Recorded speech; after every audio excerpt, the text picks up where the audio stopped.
আমার মনে হয় কোনো একটি সভ্য দেশে, একটি সিভিলাইজড দেশে এরকম পরিস্থিতি বোধহয় হওয়ার কারণ নয়। এই অবস্থা তৈরির জন্য কম বেশি আমরা যেরকম সকলেই দায়ী, আমি ব্যক্তিগতভাবে মনে করি আমরা সকলে চেষ্টা করলে এই অবস্থার পরিবর্তনটি আমরা করতে পারবো। আমার মনে হয় আজকের এই পরিবেশ, বিশ্ব পরিবেশ দিবস উপলক্ষে বোধহয় এরকম একটি প্রতিজ্ঞা বা শপথ বোধহয় আমাদের প্রত্যেকের নেওয়া উচিত আজকে। আসুন এবার আরো কিছু গুরুত্বপূর্ণ বিষয়ে আমি আমার অবস্থান থেকে আপনাদের সামনে তুলে ধরতে চাইছি। যদিও বক্তব্যের পর অনেক লম্বা হয়ে গেছে, আমি চেষ্টা করব আমার বক্তব্যটিকে সংক্ষিপ্ত রাখতে।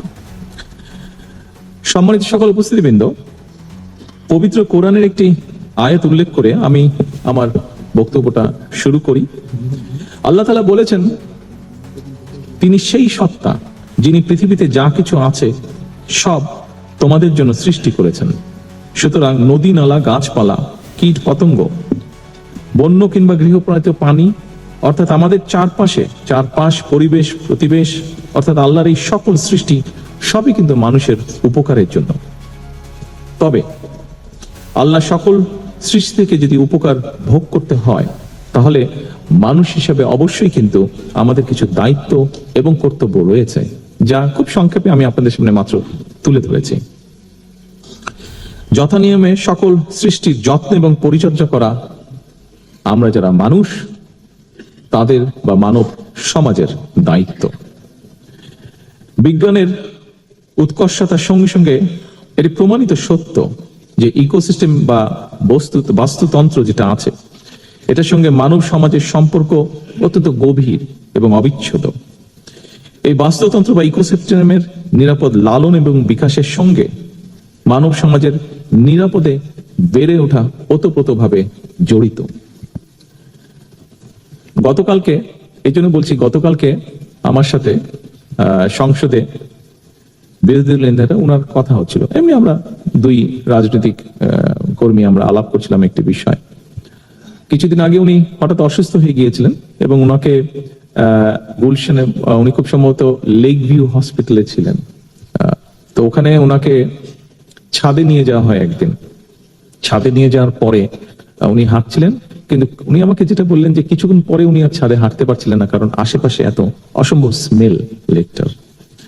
তো আমার মনে হয় এই যে কথাটা বললাম, দেখুন এরকম অভিজ্ঞতা বোধহয় আমরা সকলেই, শুধু বিরোধী দলীয় নেতাই নয়, সকলেই কম বেশি আমরা বিভিন্ন সময় এটা ফেস করে থাকি, এক্সপেরিয়েন্স করে থাকি এরকম অভিজ্ঞতা। সেজন্যই বলছি যে এইটার নিরাপদ লালন বা বিকাশের সঙ্গে মানব সমাজ বা আমরা কিভাবে জড়িত।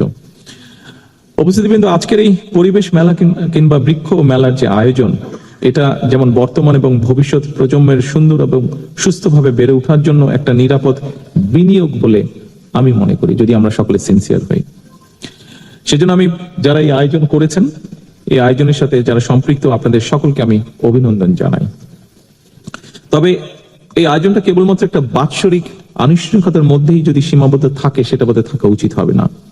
বৃক্ষরোপণ এবং পরিবেশ সংরক্ষণের মতন এই যে বিষয়টা, এটা আমাদের একটা নৈমিত্তিক অভ্যাসে যদি আমরা পরিণত করতে পারি, তাহলে আমরা সকলে বক্তব্যে যে কথাগুলো বলি যে একটা স্বাস্থ্যকর বসতি গড়ে তোলা দরকার, আমাদের গড়ে তোলা উচিত, আমাদের আমরা কাজ করছি, এই সবগুলো তাহলে ধীরে ধীরে আসলেই বাস্তবে রূপ নিতে পারবে। আজকে যারা আপনারা এখানে পরিবেশ কর্মী সহ বৃক্ষরোপণ বা বাগান তৈরি বা এই কাজগুলোতে যারা জড়িত আছেন, যারা উপস্থিত হয়েছেন বাংলাদেশের বিভিন্ন কর্নার থেকে, ইনশাল্লাহ আপনাদের মতন মানুষগুলো বা প্রতিক্রিয়াশীল, প্রতিশ্রুতিশীল তারুণ্য যদি থাকেন দেশে, এটা সংখ্যা যদি বৃদ্ধি পায়, নিশ্চয়ই ইনশাল্লাহ আমরা একটা সবুজ বসতি গড়ে তুলতে সক্ষম হব এই বাংলাদেশে। সম্মানিত সকল উপস্থিতিবৃন্দ, বৃক্ষরোপণের যে প্রয়োজনীয়তা এবং এটা যে উপকারিতা, এটা নিয়ে খুব সম্ভবত নতুন করে বোধহয় কিছু বলার প্রয়োজন নেই। আজকে আমরা নিজের ঘর থেকে বের হলে, ঘরের ছাদে গেলে, জানলা খুললে আমরা এটা পরতে পরতে অনুভব করতে পারি। বৃক্ষরোপণ কিংবা সবুজায়নের গুরুত্ব সম্পর্কে আমরা কম বেশি সবাই অবগত আছি। আমরা যখন ছোট ছিলাম তখন ঢাকা শহরকে যত গ্রিন দেখতাম, এখন বোধহয় দেখি না। এটার সাথে নিশ্চয়ই আপনারা এই ঘরে উপস্থিত কেউ আমার সাথে ডিফার করবেন না, সবাই নিশ্চয়ই আপনারা একমত হবেন। কিন্তু করতে তো হবে কিছু, এবং এই করাটা আমাদেরকেই করতে হবে। একটা সন্তান পৃথিবীতে জন্মগ্রহণ করলে